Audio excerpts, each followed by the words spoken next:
somehow, some way, the Iowa Hawkeye football team is not out of the race for a division championship. We'll talk about the all-important battle between the Hawkeyes and the Badgers next. But first, I want to tell you about Ascent Nutrition. Use the code Hawkeyes at goascentnutrition.com to purchase some of this awesome coffee. And I tell you, it's not only good tasting, it's good for you. Mold and mycotoxin free. You're supporting an Iowa graduate in owner Lance Shuttler.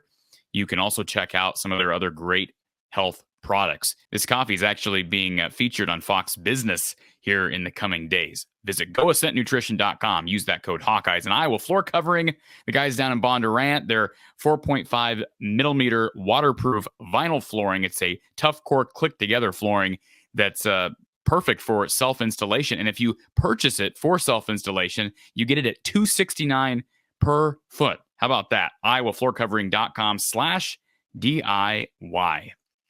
All right, so the Hawkeyes and the Badgers this Saturday, what a big game it is. Did we think a few weeks ago that it would have the implications that it has? Iowa coming off 2 straight victories. The Badgers are now rolling. They were reeling, of course, firing Paul Chryst earlier in the year, Jim Leonhard taking over. But all of a sudden, both of these teams have climbed back to 3-3. Illinois with kind of the surprising loss at home to Michigan State this past weekend. It means that this game means more than maybe people initially thought it would. Let's look at the standings real quick before we get into this matchup. Illinois is at 4-2. The Hawkeyes and the Badgers both sitting at 3-3. Purdue and Minnesota not out of the race either at 3-3. But certainly you'd have to think this is an elimination game. All right, if Iowa or Wisconsin, if either one of those teams lose this week, which of course one of them will, I think you're basically eliminated. Now, the advantage Iowa has, of course, is they are playing at home. All right, Wisconsin has shown chinks in the armor this year, but certainly Iowa has as well. Iowa typically struggles against that 3-4 defense, right? That 3-man front is hard for Iowa to figure out. Wisconsin sends pressure from different directions.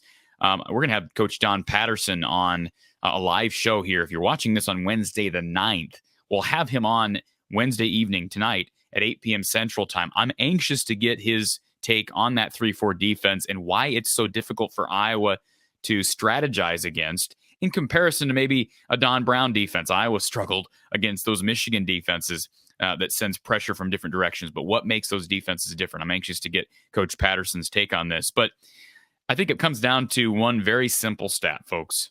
And this would be a stat that you could trace back through all the Iowa-Wisconsin matchups since Brett Bielema was the head coach there. And that is who wins the rushing battle. Certainly the numbers are important. If you look at this just numbers straight up without comparing who won each battle, you'll see that rushing the football is extremely important for Wisconsin. We know it's important for Iowa as well, but that's part of the reason why Iowa hasn't been very good offensively ever. Really aren't good offensively year in and year out ever, but the defense makes up for a lot of that. But if you look at the numbers from this season alone, let's look at Wisconsin first. Here are the rushing totals for their 5 wins. They're 5-4 in the season. Here are their rushing totals in those 5 wins. 221 yards, 260 yards, 193 yards, 178 yards, and 278. All very healthy numbers. Now compare those to the losses. Well, the one outlier here, I should say there's 2 outliers, but one real strange outlier. They lose to Wazoo at home. They rushed for 174 yards, which is a modest number. If you're a Cougar fan, you're probably happy with holding Wisconsin to $174. What's crazy about that is they beat Wazoo in that category by 121 yards. They were plus 21 in rushing against Wazoo and found a way to lose. There are exceptions to rules, and that certainly would be one of them. They also lost a game running for 192 yards, but then notice their other 2, a $152, and of course the Illinois game, they rushed for 2 yards. So there are some significant differences. If Wisconsin can get up near 200 yards, they're going to be very difficult to beat. As you can see, they have totaled over 200 yards in 3 of their 5 wins. And of course, one of those other wins that they did not hit 200 yards in, they totaled 193. So you can beat them by giving up a $150 to a $175, but you better be able to run the football unless you're Wazoo. They found a way around that rule. Iowa, on the other hand, here are their totals so far. Certainly have not rushed the ball nearly to the level of Wisconsin, and they don't year in and year out. They do have an outlier here, though, as well. They only rushed for 57 yards against South Dakota State. Let's think back to that season opener for a minute. Iowa was helpless on the ground. They were helpless in pass protection. The defense scored every point in that game, minus the field goal, which was set up by the defense. It was incredible. 7-3 to win. So Iowa totals 57 yards against South Dakota State. Here are the other totals. 162 against Nevada in a win, which is a healthy number for Iowa, believe me. 129 against Rutgers, but remember, they had to have 14 defensive points. 14 of those 27 points scored were a direct result of defense.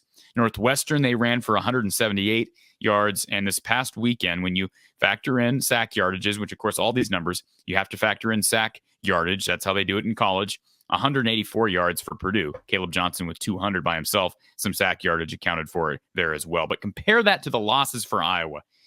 Against ISU, Iowa State, Iowa total just 58 yards. Against Michigan, 35. Illinois, 52. And Ohio State, 77. So I think Iowa's even more dependent than Wisconsin in rushing the football, which makes sense when you compare these quarterbacks. Have Graham Mertz been great this year? Far from it. We understand he has struggled, but if you look at the numbers, he has still been substantially better than Spencer Petras, and they run very similar styles of offense. Certainly different run scheme, I get that, but it's a run-heavy offense for Wisconsin and for Iowa. But Graham Mertz, over 1,700 yards, 17 touchdowns to just 6 interceptions despite some major struggles. Petras, we talked about his numbers. He has been playing better these last 2 weeks. Got to give him credit for that. Big part of that is the run game and pass protection. 1,401 yards on the season for Spencer through the air, 5 touchdowns, 5 picks, but he has been playing better. So, who wins this game? Well, I'll give you my pick here in the coming days, but I'm telling you right now, folks, if Iowa can't reach 100 yards on the ground, it's going to be very tough. All right? You've got to hold Wisconsin. To me, the key to this game is you hold Wisconsin to under 200 yards rushing. Iowa has to get over 100 yards rushing. That's going to give them a good chance to win this football game. Now, can they win against Wisconsin, giving up 200 and only rushing for 100? It's possible. I mean, Wazoo did it, and they were minus 121, and they won up in Madison. So it's possible. All right. Certainly would not want to bank on that happening. But if Iowa can be somewhat even, I think Iowa's defense collectively is better, and home field advantage. This is a very close ball game. I think this Saturday at 2:30 p.m. Central Time on FS1 will be followed by Iowa postgame right here with Coach Don Patterson, simulcast on our Iowa at the Voice of College Football channel following the game this Saturday, live with Coach Patterson. And a reminder, we'll have a live show tonight. If you're watching this on Wednesday, live show with Coach Patterson, kind of a multi-part show. We'll recap the Iowa-Purdue game of this past weekend and preview Iowa-Wisconsin live, 8 p.m. Central Time. That's 8 p.m. Central Time, Wednesday, November 9th. Myself and Coach Patterson right here from the Hawkeye of the Storm.